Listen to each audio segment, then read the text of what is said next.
E hoje estamos aqui na convocação dos jogadores para a Copa do Mundo 2026 aí, Brasil rumo ao Hexa, aí o técnico Tite vai trazer o nome aí dos jogadores convocados para jogar a Copa do Mundo 2026. E o primeiro nome aqui é o goleiro Alisson. Goleiro Alisson aí pode vir, é isso aí, acostumado a agarrar as bolas, isso aí não perde uma, viu? É o Alisson. E também temos aqui o nome do Vini Júnior, ele que é embaixador aí da Hells Pinks, né? Ele que está usando os body splashes da Virgínia, ele vem, chega, vem mansinho, ele vem com um sorrisão, menina, ele o convocado, ele o jogador é o camisa 10. É isso aí, a Virgínia morrendo de orgulho aí, já aproveitando para divulgar Hells Pinks. E agora também tem Neymar que vai ser o convocado aqui.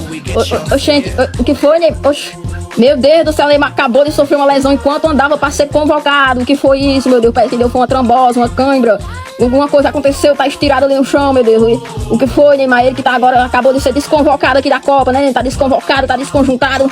Mas é isso aí, Neymar, você tá fora da Copa, viu? Pode ir embora, vai na paz. E agora só sobrou Zé Felipe.